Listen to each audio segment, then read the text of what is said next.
Però aspetta, Leandro, spostati un attimo. Sì? Buongiorno da Taglio di Po con l'assessore Matteo Sacchetto per una cosa che è stata rilevata soprattutto dai social, via Kennedy, che è l'entrata principale nel paese e che sta subendo tantissimi lavori. Prima domanda, che lavori sono, assessore? E seconda domanda, cronoprogramma, quando potranno finire?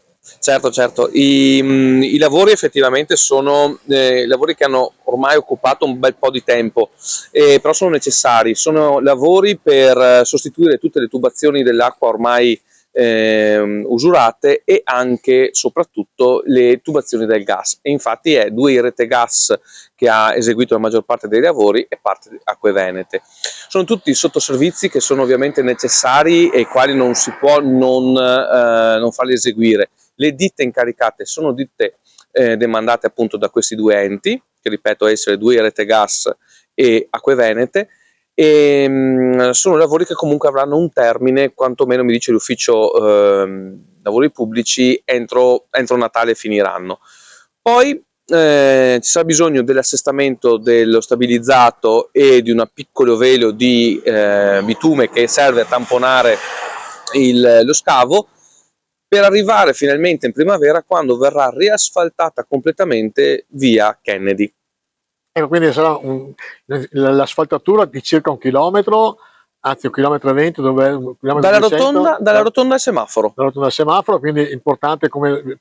Però purtroppo piogge e altro creano questi problemi di buche, eccetera. Quindi Sicuramente sì, però non possiamo in questo momento interferire con i lavori di altre ditte, anche perché ci sono poi delle responsabilità in cui potremo incorrere. È effettivamente un problema, non si può nascondere questo dato. Abbiamo chiamato subito stamattina le due società per riprendere immediatamente i lavori di chiusura dello stabilizzato, in modo tale che l'asfalto quantomeno tamponi i sassolini, insomma, che si formano, e hanno subito preso effettivamente a lavorare. E quando c'è maltempo purtroppo si sa che i disagi sono quelli. Invito ovviamente a un po' di prudenza e cercheremo ovviamente di monitorarli e di stargli abbastanza sotto per evitare che si ripeta.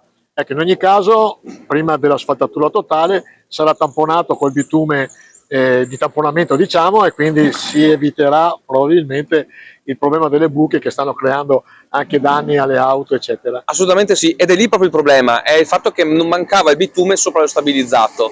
Questo dovrebbe essere garantito nel massimo di 2 settimane, per cui maltempo che dovrebbe esserci nel frattempo, scusate il gioco di parole, è in quel caso lì che invito, insomma, ad andare piano, perché potrebbero formarsi quelle buche. Non può mettersi il bitume sopra lo stabilizzato, perché se ancora non ha aderito completamente allo scavo rischierebbe di rovinarsi e di venire via con la pioggia. Quindi c'è bisogno di un po' di tempi di assestamento anche per quello. E l'ultima domanda, assessore.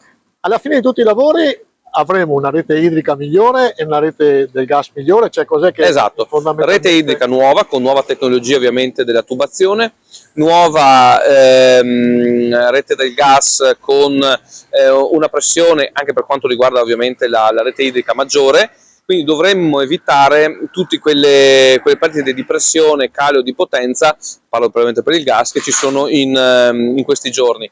È un'opera che comunque riguarda non solo noi, ma tutta la provincia di Rovigo, e ovviamente lo scopo è quello di migliorare il servizio. E lo stato di salute della rete idrica, al di là degli interventi in questa via, Ma abbiamo avuto un incontro con i vertici di Acque Venete, tra cui l'onorevole Cortellazzo, che è presidente del consiglio di amministrazione. Effettivamente sembrerebbe che lo stato è buono, non è di un'impiantistica vetusta, ma appunto di un buon stato di conservazione. Per quanto riguarda il gas, invece, stanno appunto operando queste sostituzioni perché erano veramente obsolete. Però anche in quel caso lì, insomma, un'impiantistica non solo migliore, più performante, ma anche più sicura.